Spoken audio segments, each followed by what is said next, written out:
ఇవాళ ఎంత ఒక ఇంపార్టెంట్ ఇష్యూని మీ ముందు ప్రజెంట్ చేయడానికి ఈ సమావేశాన్ని ఏర్పాటు చేస్తున్నాం. ఇవాళ పత్రికల్లో వచ్చిన వార్తలతో పాటు ఒక కొత్త జియో విడుదల చేసింది municipal administration urban development G O number 28/20 February 2025. ఒకసారి ఈ జియో ఎంత లోపభూయిష్టంగా ఉందని అంటే LRS 2020కి అమెండ్మెంట్ చేస్తూ సవరణ చేస్తూ కొత్త జియో విడుదల చేసింది ఇవాళ ప్రభుత్వం municipal administration and urban development శాఖ. LRS 2020 where the government has observed that the progress of layout regularization scheme LRS 2020 is slow due to procedural complexities and certain unauthorized plots remain unregistered due to technicalities. That's why the amendments సవరణలు చేస్తున్నామని అని చెప్తున్నారు. ఏం సవరణలు చేశారు? గతంలో 2020 August 31 నాడు కేసీఆర్ ప్రభుత్వం ఇచ్చిన జియో ఇది. ఆ జియో ప్రకారం LRS 2020కి శ్రీకారం చుట్టారు. ఆ రోజు ఇచ్చిన గైడ్ లైన్స్, ఆ గైడ్ లైన్స్ మాడిఫై చేస్తూ అమెండ్ చేస్తూ కొత్తగా జియో ఇచ్చారు. నేను ఒక్కసారి చదువుతాను ఎందుకంటే ఇది ఇంపార్టెంట్, మీకు అందరికి కూడా అర్థం కావాలి. ఇందులో అప్లికబిలిటీలో చేంజ్ చేసి ఏమని రాసిండ్రు అంటే 2E అమెండ్ చేస్తూ అంతకన్నా ముందు ఇచ్చిన దానికి దీనికి తేడా ఏందని అంటే 2Eలో no registration of plot shall be done and fourth in all unauthorized and unapproved layouts అని చెప్పారు. సరే, ఓకే. రెండవది 3C3 దీంట్లో గతంలో లేఅవుట్ ఓనర్ అంటే who has developed the layout and sold the plots on or before 26th of August. ఇప్పుడు కొత్త అమెండ్మెంట్లో ఏం చెప్తున్నది తెలుసా?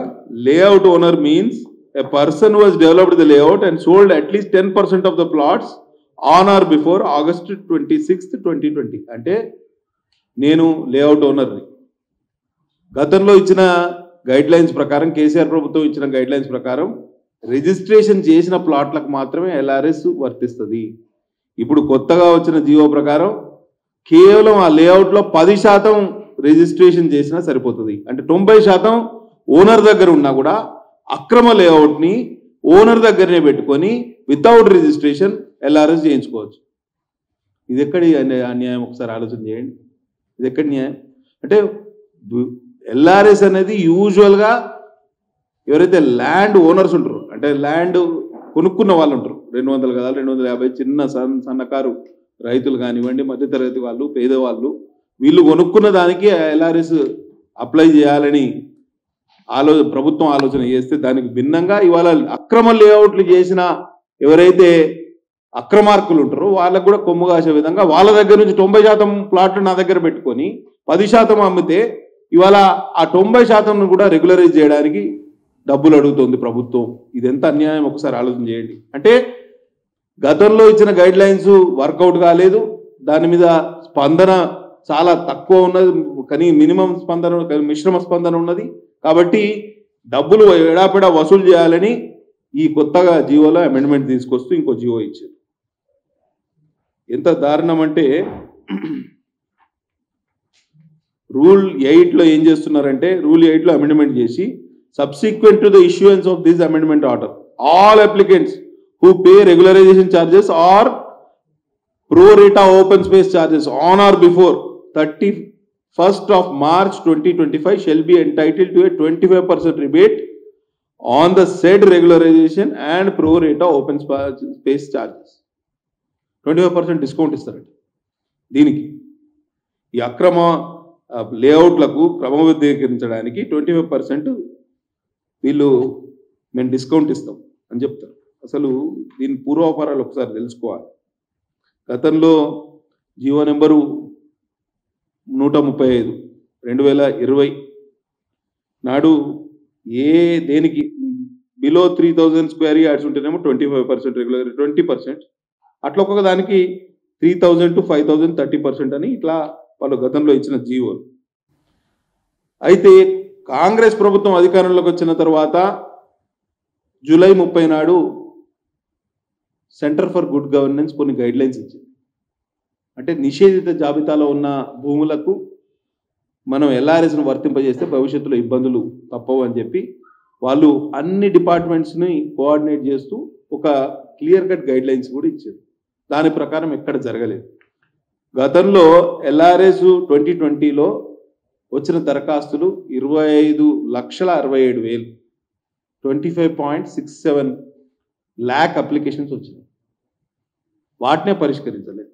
ఎంత దారుణం అంటే ఇవాళ ఎల్ఆర్ఎస్ 2020 గైడ్లైన్స్ పేరిట, ఎల్ఆర్ఎస్ 2020 స్కీమ్ పేరిట, లేఅవుట్ రెగ్యులరైజేషన్ స్కీమ్ పేరిట 20,000 కోట్ల రూపాయలు పేద మధ్యతరగతి ప్రజల నుంచి వసూలు చేయడానికి ఈ కొత్త జీవో ఇచ్చి వారికి 25% డిస్కౌంట్ కొత్తగా ఇచ్చి వాళ్ళ దగ్గర నుంచి అడ్డగోలు వసూలు చేసి వాళ్ళ మొక్కుపిండి వసూలు చేసి అక్రమ లేఅవుట్లకును సక్రమం చేసే కార్యక్రమం మళ్ళా శ్రీకారం చుట్టింది ఈ ప్రభుత్వం. దానికోసం దేబరించి మోకరిల్లి అడ్డగోలు వసూళ్ల కోసం అని మళ్ళీ ఇల్లీగల్ లేఅవుట్స్ ముందుకు తీసుకొచ్చే కార్యక్రమం చేస్తారు. ఇంత దారుణం అంటే ఇవాళ ఇందిరమ్మ పాలన అంటారు. ఇందిరమ్మ పాలన అంటే అక్రమ లేఅవుట్లను సక్రమం చేయాలి, సక్రమ లేఅవుట్లను అక్రమం చేయాలి. ఇది వాళ్ళ ఆలోచన లాగా ఉన్నది. గతంలో మీరు ఒక్కసారి ఆలోచన చేయండి. ఇదే ప్రభుత్వం కేసీఆర్ ప్రభుత్వం ఉండగా సిఎల్పి నేతగా ఉన్న బట్టి విక్రమార్క గారు ఎల్ఆర్ఎస్ 2020 మీద ఏమన్నారో ఒకసారి గుర్తు చేసుకుంటాం. ఉత్తమ్ కుమార్ రెడ్డి గారు ఎంత ఆయన టీపీసీసీ అధ్యక్షుడు ఆ రోజు ఏమన్నాడు? అక్రమ లేఅవుట్ల క్రమబద్ధీకరణను దివాలాకోరు వ్యవహారంగా అభివర్ణించిన ఉత్తమ్ కుమార్ రెడ్డి గారు దివాలాకోరు. మరి ఇవాళ మీరు చేస్తున్నది ఎంత దివాలాకోరు ఒకసారి ఆలోచన చేయండి. సిఎల్పి నేతగా ఉన్న బట్టి విక్రమార్క గారు నో ఎల్ఆర్ఎస్ నో బీఆర్ఎస్ అంటూ అసెంబ్లీలో నినదించాడు. ఇవాళ ఏమైంది? మళ్ళా కేసీఆర్ ఇచ్చిన ఎల్ఆర్ఎస్ 2020 గైడ్ లైన్స్ ఇంకా తూట్లు పొడుస్తూ, ఇంకా అక్రమార్జనకు పాల్పడుతూ, ఇంకా అక్రమాలకు తావిస్తూ, ఇంకా అడ్డగోలు వసూళ్లు చేస్తామని చెప్తూ మళ్ళా ఎల్ఆర్ఎస్ 2020కి మాడిఫైడ్ గైడ్ లైన్స్ తీసుకొచ్చి ఇంకా వసూళ్ల కోసం దేబురిస్తున్నారంటే మీరు ఒకసారి ఆలోచన చేయండి. మీరు గతంలో నో ఎల్ఆర్ఎస్ నో బీఆర్ఎస్ అన్నారు. ప్రజలు ఇప్పుడు మిమ్మల్ని నో ఎల్ఆర్ఎస్ నో కాంగ్రెస్ అనే నినాదంతో తిప్పికొట్టడానికి సిద్ధంగా ఉన్నారనే విషయాన్ని మీరు గుర్తించాలి. కోమటిరెడ్డి వెంకటరెడ్డి గారు ఒక అడుగు ముందుకేసి రోజు ప్రతిపక్షంలో ఉన్న నాయకులు హైకోర్టుకు పోయిండు, స్టే తీసుకొచ్చిండు. ఇదే మహానుభావుడు ఆ రోజు ఎల్ఆర్ఎస్ 2020 మీద. ఇవాళ వాళ్ళే మళ్ళా మాడిఫైడ్ జీవోలు తీసుకొచ్చి ఈ డబ్బులు కావాలి మాకు. మీకు అందరికీ తెలిసిన విషయమే, రాష్ట్ర ప్రభుత్వం దివాలా తీసింది, ఖజానా పూర్తిగా ఖాళీ అయిపోయింది. మార్చి 31 ఎందుకు పెట్టిందంటే మార్చి 31 ఫైనాన్షియల్ ఇయర్ క్లోజింగ్, అంతలోపు అడ్డగోలుగా వసూలు చేసుకోవాలి. 20,000 కోట్ల రూపాయలతోటి ఖజానా నింపుకోవాలి. వీళ్ళ ఉచిత హామీలు కానివ్వండి, వీళ్ళ అడ్డగోలు కార్యక్రమాలకు కానివ్వండి, వాటిని ఖర్చు పెట్టాలి. పేద ప్రజలను, మధ్యతరగతి ప్రజలను ముక్కుపిండి వాళ్ళని వసూలు చేయాలి, వాళ్ళని నడ్డి విరగొట్టాలి, వాళ్ళని ఇబ్బంది పెట్టాలి. అది వీళ్ళ కార్యక్రమం. ఇవాళ సుప్రీంకోర్టులో కేసు నడుస్తాను. మీరు ఇచ్చిన మాడిఫైడ్ గైడ్ లైన్స్ కానివ్వండి, ఎల్ఆర్ఎస్ 2020 కానీ నిలబడే అవకాశమే లేదు. మీరు ఒకసారి చూడండి, గతంలో ఇచ్చిన జీవోనే నిలబడలేదు కోర్టులో. సుప్రీంకోర్టులో కేసు నడుస్తుంది. ప్రజావేగులు కొంతమంది సుప్రీంకోర్టుకు, హైకోర్టులో వాళ్ళకు రిలీఫ్ దొరకలేదని సుప్రీంకోర్టులో కేసు వేయడం జరిగింది. ఇది న్యాయ సమీక్షకు నిలబడదు. ఇదైతే కొత్త జీవో అయితే ఏ రకంగా కూడా సహజ న్యాయ సూత్రాలకు విరుద్ధం. అక్రమ లేఅవుట్ చేసిన ఓనర్ దగ్గరనే ఉండగానే 90% ప్లాట్లు అక్రమ లేఅవుట్ ఓనర్ దగ్గర పెట్టుకుని లేఅవుట్ ఓనర్కే సక్రమం చేసుకునే కార్యక్రమం చేయడం ఎన్నడన్నా విన్నరా? మనం అసలు ఎల్ఆర్ఎస్ స్కీమ్ ఉద్దేశం ఏంది? పేద ప్రజలు 10 లక్షలు 15 లక్షల రూపాయలు పెట్టి చిన్న ప్లాట్లు 150 గజాలు 200 గజాలు 250 గజాలు కొనుక్కొని చిన్నగా ఇల్లు కట్టుకుంటారు. పర్మిషన్లు లేఅవుట్ అని అంటే ఖర్చు ఎక్కువ కాబట్టి 10 నుంచి 15-20 లక్షల రూపాయలతోటి ఒక ప్లాట్ కొనుక్కోవాలి, తర్వాత పైసలు ఉన్నప్పుడు ఇల్లు కట్టుకోవాలి. ఇది బేసిక్గా వాళ్ళ ఆలోచన.